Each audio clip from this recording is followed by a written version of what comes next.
माना माना ससुराल में सास की बात का जवाब नहीं देना चाहिए, किसी से जबान नहीं लड़ानी चाहिए, और जो भी हो बहू को तो जबान खोलनी ही नहीं चाहिए। हाँ, अब ये दिन देखना बाकी रह गया था। अरे ये लड़की तो किसी काम की नहीं है, खीर बनाने बोला तो सेवई बनाकर ले आई है। इसकी माँ को फोन करके पूछ, कहीं बहरी लड़की तो पल्ले नहीं बांधी ना। समीक्षा को सास पर गुस्सा आ जाता है और वो सोच लेती है कि वो अब सास को जवाब देकर ही रहेगी, लेकिन जैसे ही मुंह खोलने वाली होती है कि फोन आ जाता है। और फोन का रिंगटोन क्या होता है? माँ का फोन आया, माँ का फोन आया। अब हाँ माँ, कैसी हो? नहीं माँ, किसी से कोई बात नहीं हुई, सब ठीक है।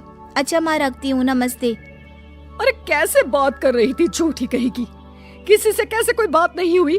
ला फोन दे, मैं बताती हूँ तेरी माँ को कि गूंगी की बहरी लड़की झड़ दी हमारे माथे पर।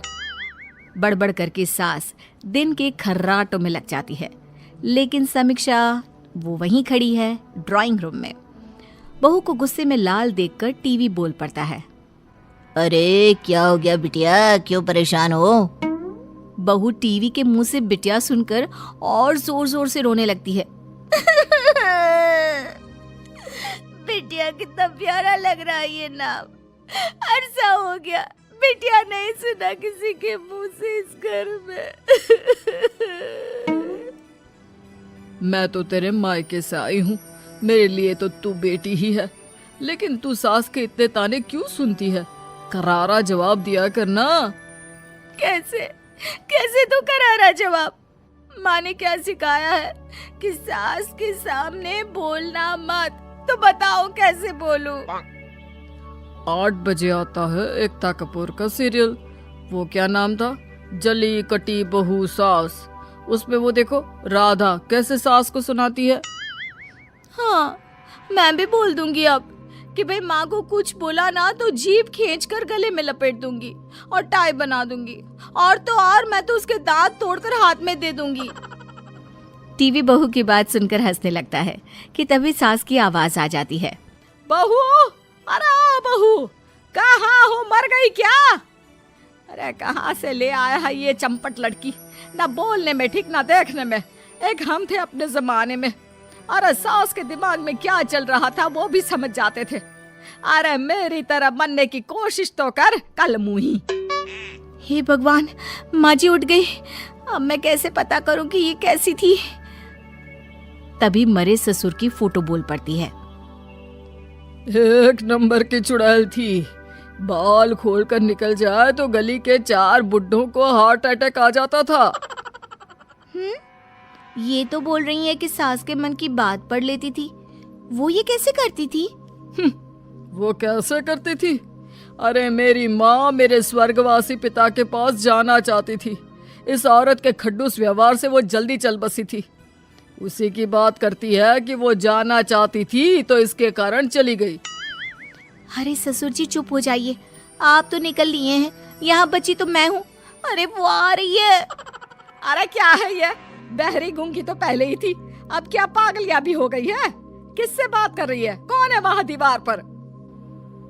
माँ, वो पिताजी बोल रहे थे कि आप। क्या?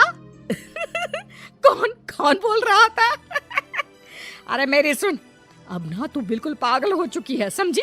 जा यहाँ से किचन में चाय बना कर ला, पागल कहीं की। बहू फिर गुस्से से किचन में चली जाती है और वो रो रही होती है कि प्याली बोल पड़ती है। अरे ओए मैडम। बहू देखती है कि कौन बोल रहा है कि प्याली फिर बोल पड़ती है। अरे मैडम, मैं चाय की प्याली। अरे चाय की प्याली को भरना है तो चाय से भरो ना, क्यों ये आंसू गिरा गिरा कर हाल बुरा कर रही हो? बोल ले, तू भी बोल ले। अरे इस घर की प्याली तक ताना देती है। माँ, तूने मुझे जवाब देना क्यों नहीं सिखाया? अरे पगलिया, चाय बन गई क्या? सुनो, पहले ये आंसू खाली कर देना, फिर चाय डालना। पता चला चीनी की जगह नमक वाली चाय पिला दी सास को। बहू जल्दी से सास को प्याली धोकर चाय दे आती है। सास का अत्याचार बढ़ता ही जा रहा था। वहीं बहू भी अपनी माँ के सिखाए संस्कारों के सामने कुछ नहीं कहती, लेकिन अंदर ही अंदर घुटती रहती है।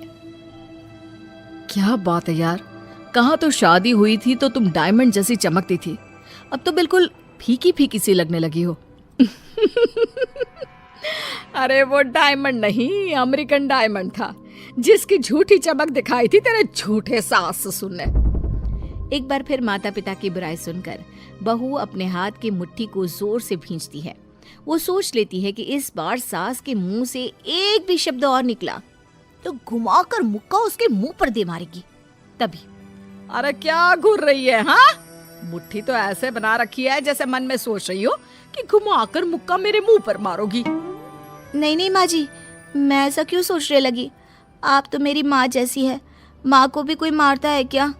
अरे बस बस, जो बोलना है बोल, लेकिन तेरी माँ जैसी तो बोलना ही मत। हाँ, अरे इतनी बड़ी बॉडम नहीं हूँ मैं, देखा है तेरी माँ को। अरे गाय भी उसके आगे चालू लगती है, इतना सीधा भी क्या बनना जिंदगी में। सास बड़बड़ करके वहां से चली जाती है। बहू मन ही मन सिसकियां भर रही होती है कि सामने की खिड़की बोल पड़ती है, कूद जा। अरे मैं कहती हूँ कूद जा मेरे ऊपर से और भाग जा कहीं। कहाँ जाऊंगी मैं? अरे कहीं तो जाओगी ना, जहाँ मन ही मन में घुट न जाओ। अरे तुमसे तो अच्छे हम निर्जीव चीज हैं, कम से कम कुछ भी हो चूं चूं की आवाज तो निकाल लेते हैं ना। बहू को भी लगता है कि हाँ, उससे तो अच्छे वो लोग हैं जो कम से कम बोल तो सकते हैं। वो खिड़की की बात का जवाब दे रही थी कि वहाँ उसका पति और सास आ जाते हैं। अरे किससे बात कर रही हो तुम?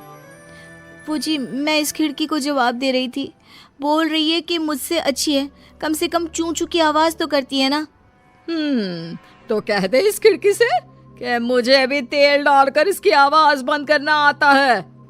वैसे देख लिया बेटा, मैं ना कहती थी कि बीवी तेरी पगलियां हो गई है, खाली अकेले खड़ी खड़ी बड़बड़ाती है और मेरे सामने जबान में ताला लग जाता है। अब माँ, मैं इसे डॉक्टर के पास ले जाता हूँ, या फिर तू भी चल। सभी डॉक्टर के पास पहुंचते हैं, जहां डॉक्टर उसे देखकर कहते हैं, इस तरह के कई पेशेंट आते हैं हम लोगों के यहाँ। दरअसल ये बीमारी उन लोगों को होती है जो अपनी बात सामने वाले को बोल नहीं पाते, वो सिर्फ मन में ही बात रख लेते हैं।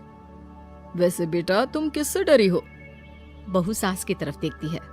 अच्छा, तो ये बात है। बहन जी ताना देती होंगी आप इसे, क्यों? लेकिन बहू, अपनी बात रखा करो। अरे सास बहू के रिश्ते की खूबसूरती है उनकी खटर पटर। क्यों पंखे महाराज, ठीक बोल रहा हूं ना मैं? डॉक्टर पंखे की तरफ देखकर वैसे ही बात करता है जैसे बहू टीवी और घर के दूसरे सामान की ओर देखकर।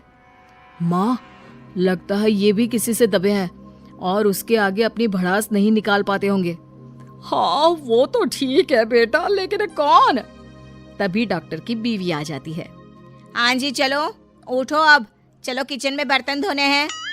ये बोलकर डॉक्टर की बीवी चली जाती है, लेकिन डॉक्टर वो तो पंखे से ही बात करते रह जाते हैं।